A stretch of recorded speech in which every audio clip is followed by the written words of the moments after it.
The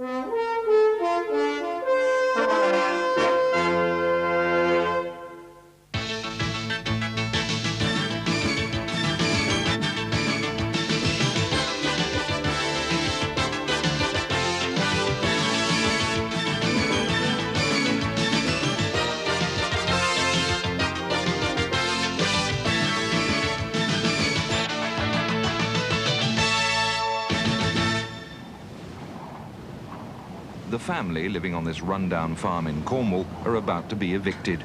The reason, non-payment of rent. It's a common enough story, but their case is somewhat different. They tried to pay the rent on time and in full to their landlord, but it wasn't accepted. Because of that, 15 people are about to lose their homes and their livelihoods. And they say one member of the family has paid the ultimate price with her life.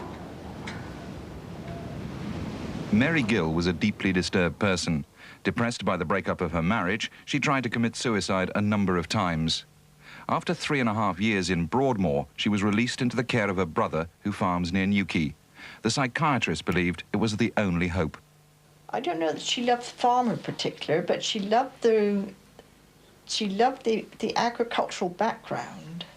Mary loved the open air and the farm life. I think any farm might have done, but to be free, because her poems speak of her life and how she felt. One passage I remember, "To a country girl like me," one line in particular, and this is said about the brown earth and the freedom, and all this is so important to a country girl like me. A happy home to them who, wherever they may be, success in everything they do. The wide open spaces mean home to me. Green fields, brown earth, clear sky, and the air is free. Blackberries in the hedgerow and acorns on the tree mean such a lot to a quiet person like me.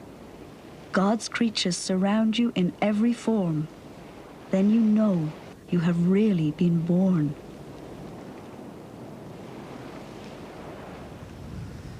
What Mary Gill couldn't fully comprehend was that her brother and his family were about to lose their farm, Colan Barton. After an 8-year legal battle, the bailiffs were set to move in. If they had taken the farm away, then she was certain in her own mind that there was only one alternative, and that was to go back to Broadmoor, be returned to Broadmoor. She could see no other options at all. There was another option? There was another option, yes. And she took it? And she took it, yes. And she chose to commit suicide sooner than go back to Broadmoor. Derek Thomas is a tenant farmer. His holding is part of the Hoblyn estate, with 9 farms and 1,300 acres. Once it was nearly double that size. The large country house where the squires Hoblyn used to entertain the local landed gentry is a crumbling ruin. Despite a value put conservatively at over £1 million, the estate has little money for repairs or modernisation. Some of the tenant farmers didn't get running water until 1979. The Hoblyn family has been beset by feuds, rifts and scandals for over 100 years. In 1965, the estate passed to John Paget Figg Hoblyn, who lives 6,000 miles away in California. He's still there, but his exact address is not known. Despite his undisputed claim to a little piece of Cornwall, the eccentric American refuses to sign the documents that would make him landlord. In such a case, anyone who is remotely legally interested in the estate, such as a beneficiary or perhaps a tenant, can apply to the court to have a judicial trustee appointed. And in this case, that application went forward, and the official solicitor was appointed as judicial trustee. The official solicitor at his offices in London has a variety of functions. He acts as guardian for children or the mentally handicapped involved in law cases. He has wide powers, and as judicial trustee of an estate, he acts as the landlord.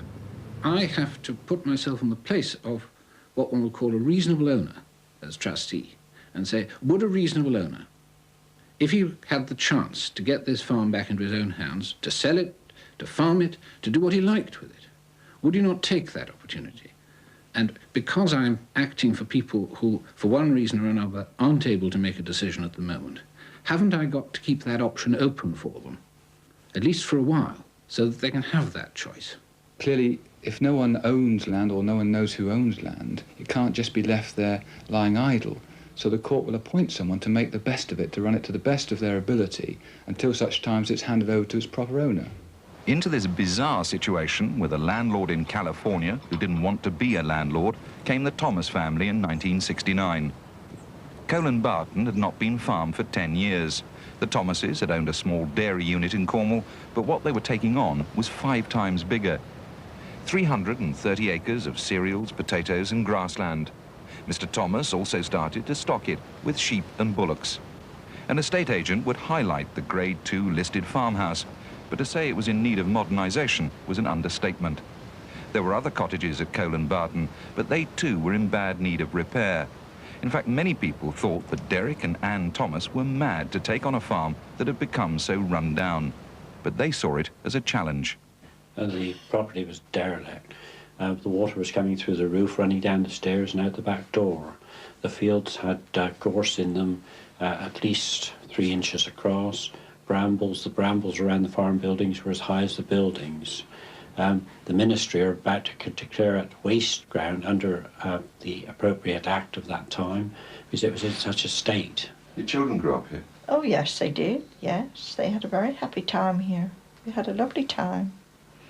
Got some lovely happy pictures of the children outside playing with their toys and their seesaw and a pony, and their trolleys. It was like an adventure, really. And we enjoyed getting the farm back to as it was originally, or to try to. Derek bought a tractor and a big mower, and he cut all the rubbish off the fields. And we had a builder in, and the first thing we did was had a builder in and repaired the roof. I should never forget the roof when we saw it first, or when we stopped to look at the roof. It had a great big thistle growing out of it, about 2 foot high. And I'd never seen a thistle like that growing in such an odd place. I usually saw them in the bottom where water meadows grow. For a decade, all seemed to be going well for the Thomases. It was hard, but a good life. Then in 1980 came a notice from the landlord, the official solicitor, for an increase in rent. A massive hike of 150%, from £3,800 a year to £9,700. And Mr. Thomas knew he had to pay more, and says he was quite willing. Oh, very willing to pay. I expected to pay more than the $3,800 I was paying, but certainly not $9,700. I was expecting the rent to be settled by an arbitrator somewhere between the 2 figures. So the estate would have got more from you? The estate would have got somewhere between $3,800 and $9,700 for the rent for Colan Barton, yes. The question of the rent increase was due to go to arbitration. The official solicitor could have banked on winning some form of increase, but just before the case came up for review, it was dropped. Because we had information that there had been a breach of the tenancy agreement terms, which I was advised gave grounds for serving a notice to quit, which would mean that we could take possession of the farm. What was the breach of the tenancy agreement? At that time, it was a breach of a term which said that there should be no subletting of any part of the holding. And you believe there was subletting? We had what we considered was good evidence that the part of the farm had been sublet. So in layman's terms, did you win or lose that case? Well, I would say that we won our case before the arbitrator, because he said that we were right. But? We lost a case which went to the Court of Appeal, which said not that we were wrong, but that the arbitrator had not conducted the proceedings in the right way. That one case of subtenancy went to the Court of Appeal, and in the Court of Appeal it was said it was dead. That's right, isn't it? Yes. I don't think the official solicitor had any idea that we would ever fight back. But I'm a great believer in principle. We did not sublet to our neighbour, and on that issue, that's why we've stood as firm as what we have done. And I shall always maintain that we are right. We did not sublet to our neighbour. And when our neighbour gave us an affidavit to say that he wasn't subletting, I think it took the wind out their sails.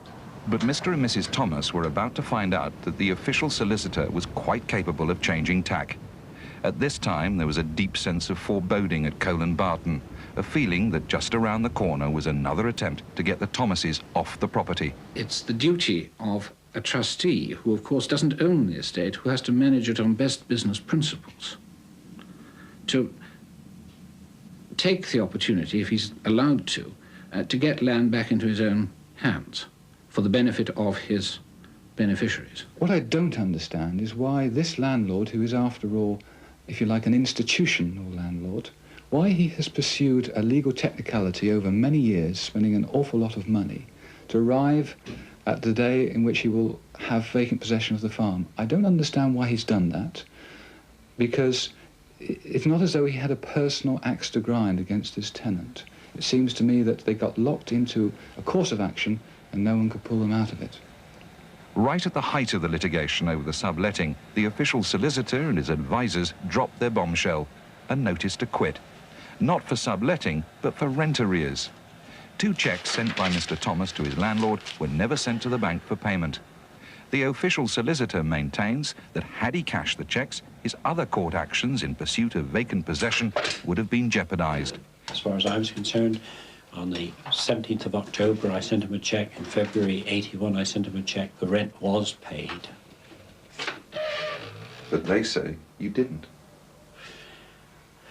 I fulfilled my contractual obligations by sending to the landlord my normal rent payment in the normal way. Well, presumably he gets his bank statement. You can usually tell where the money's gone out of your bank account. He would know that the money was still in his bank. Couldn't the cheques have been returned to him? Well, they could have been, yes. Why weren't they? And really have no idea. They were sent. What we said was, well, if you tell us that it will not affect our claim, if we cash these cheques, we will cash them. And we never got a reply to that. And therefore the cheques simply stayed on the file. Have they ever been cashed? No, they haven't been cashed because, of course, cheques after 6 months have to be revalidated by the bank. And I think probably we had simply forgotten they were there in all the things that had happened in the meantime. This is a grey area in law. In this case, the Court of Appeal have decided that when the tenant sent a cheque to this landlord, there was not a payment, but a tender of payment. But clearly this opens up all sorts of questions. For example, when does it cease being a tender and become a payment? And how does the tenant know whether the landlord has accepted it or not? I think in this case, the very least the tenant should expect is that the landlord, if he wasn't going to accept it, ought to have returned the cheque. And in this case, that wasn't done? In this case, that wasn't done, and indeed, I understand that the cheque was produced some 2 or 3 years later at one of the arbitration hearings, and the landlord had had it all the time clipped to his file. Wouldn't the estate have benefited by those 2 cheques being cashed? Well, of course it would have benefited by those cheques being cashed, except that it might have lost its chance of getting possession of the farm. But a farm is not just land that has to be cultivated and livestock to be reared. The farm was a home to Derek and Anne Thomas. It has been for nearly 20 years.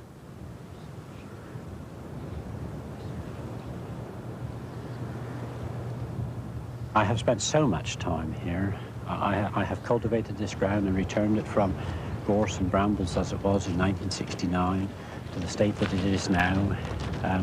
This particular field is a field that any farmer could be proud of, or in my opinion. I put a lot of effort into this part of the farm. It's not an easy farm to work, and the thought of leaving it distresses me considerably. The scenery here is so beautiful. It includes everything, I think. There is the reservoir, which is about 40 acres of water, the fish there to be seen, a heron, a kingfisher, the green of the fields, the sea beyond St. Colan Minor Church, St. Colan Minor Church itself. This spot is one of the nicest spots in the county, I think. Well, I'd even go further and say one of the nicest spots in the country. Don't forget, we're talking here about a business and business premises. A farm, the farmhouse is an incidental part of taking on a farm. In the same way that having a flat above a shop is often an incidental part of running that shop. And farmhouses are provided for that purpose, to ensure that the land is properly farmed. It's not the same way as letting an ordinary house to an individual as his home. There were other things going wrong at Colan Barton. In 1982, the Health and Safety Executive declared that some of the outbuildings were unsafe, and the landlord was told to repair or demolish. In March 1983, without notifying Mr. Thomas of his intentions, the official solicitor sent the bulldozers in. The order came from his office in London. You are in London. Yes. Long way from Cornwall. I know you Yes. have to go down and visit the farm. Yes. Who are your advisors? Who's on the ground that advises you? I have professional land agents in Truro who do the day-to-day management of the estate. That's Stratton and Holborough. That's Stratton and Holborough, yes. And I know many people won't understand this, but you as an official solicitor have solicitors. Yes. Do you think your advisors have given you the right advice all down the line? I've no complaint about the advice I've been given. I ask that because of the buildings, the outbuildings that were pulled down, and I believe it's something that you regret. I always regret buildings being pulled down, especially old buildings. But we had no alternative. You could have repaired them. Not at economic cost at that stage. That was the advice that I'd been given, and that was the advice that I was quite capable of evaluating for myself. But it And I is knew- something I knew you what- regret. In an ideal world, I wouldn't have asked for those buildings to be pulled down. It was a shame they were knocked down because they are part of local history, and I don't think that buildings, there's so much rigmarole to put up buildings, but these buildings were just knocked down just like that. And there was nothing we could do to stop them coming down, and it was part of Colan history. And I think that it's absolutely wicked that part of Colan history should be just knocked down just like that, because the original Colan Barton was built at the time of the Black Prince. Didn't the very fact of pulling those buildings down make the farm, as far as Mr. Thomas was concerned, a non-viable proposition? No, I don't think so. Well, he didn't have any storage. Yes, don't forget there were two sets of farm buildings. But didn't the fact of pulling those outbuildings down make the farm unviable? Is you a farmer, Nose? No, I'm not a farmer. You're not a farmer. No, I have a farming background, but I'm not personally a farmer. But in my view, those buildings were of very little use in the state they were or would have been, even if they'd been in good repair. Is Mr. Thomas a bad farmer? Difficult to tell. I haven't been on the farm for years. You haven't been there each year? No, because of the dispute, we thought it was right that there should be the minimum contact, and that through agents only. So your agents have been on the farm? I think the agents have been on from time to time. I don't think they've been over the land very much. Has he been a good farmer? I don't think so, no. Not in recent years. How can you say that if you haven't been on the farm? I can look over hedges. Have you I can see looked over, thistles. You've looked over hedges? Yes. And, I'm not an expert, by any means. By now, Mr. Thomas felt that he was fighting a battle on behalf of all tenant farmers. Apart from security of tenure, and Mr. Thomas had been in possession of Colan Barton since 1969, there was the vexed question of the two cheques. The points of law raised by the case kept the lawyers busy for 6 years. But in 1986, the Court of Appeal found in favour of the landlord. The Thomases were refused the right to take their case to the House of Lords. The official solicitor had won, or had he? The costs have been very high. They haven't necessarily fallen on the estate, of course. Who have they fallen on? Well, to a large extent, the most recent litigation, which the tenant has lost, has fallen on the legal aid fund. But wouldn't it be true to say that it has cost the estate tens of thousands of pounds? It's cost the estate tens of thousands of pounds, perhaps, over the period, but we had to take a calculated risk. Once one starts on litigation, one does take that risk. Do you think that the best interests of the estate have been served? Given the level of legal expenditure and the level of heartache that has gone with this whole litigation over 6 or 7 years, I cannot think that that's in the interests of anybody. I think we have to understand that we are dealing with a landlord who will have been guided very carefully by his professional advisors. And therefore it seems to me lay at the door of those who have guided and advised him many of the implications and consequences of this whole litigation. I don't think that one could say this has been a good day for the legal profession.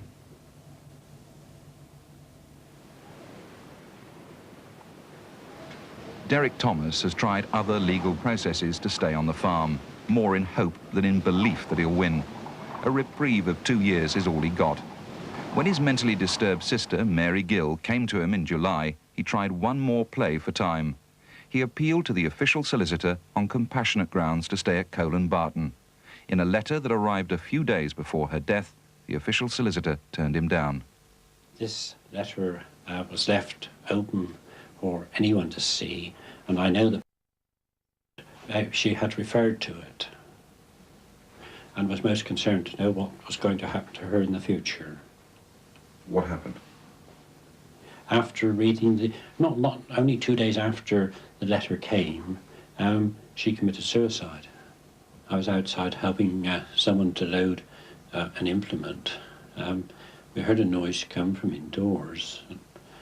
I didn't know what it was. Mary was not, it wasn't unusual for her to be making some noise as she went about the domestic scene. I didn't go in immediately, but went in shortly afterward, only to find Mary stretched out on the floor in a pool of blood. Shotgun was quite close to her. It was dreadful. The Thomases are nothing if not realistic. They know that any further action they take to stay at the farm will only delay the inevitable. Every day they wait for the knock on the door that announces the arrival of the bailiffs. Court officials come and go, leaving writs and letters declaring the imminent eviction.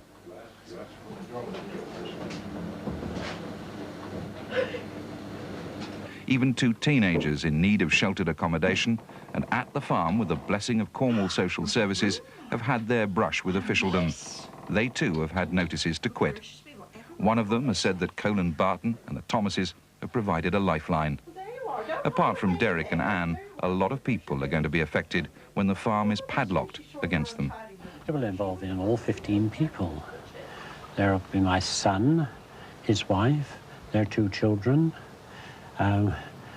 the workmen in the caravan on the farm, and my brother at Pen Hill, and his family, 2 DHS youngsters that live with us, my other son of 18, my daughter, my wife, and myself, making a total in all of 15 people.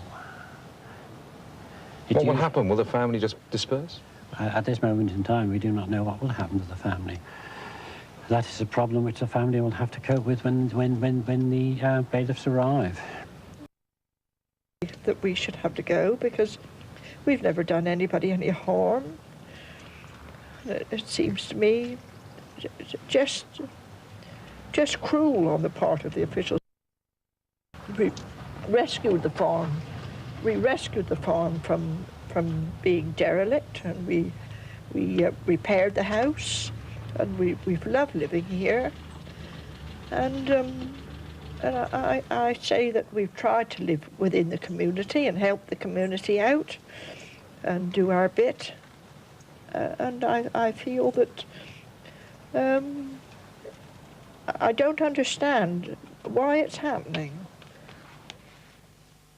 Do you think the legal battle against Mr. Thomas has benefited the estate in any way whatsoever? Well, the legal battle, of course, is still going on. I'll tell you that when it's over.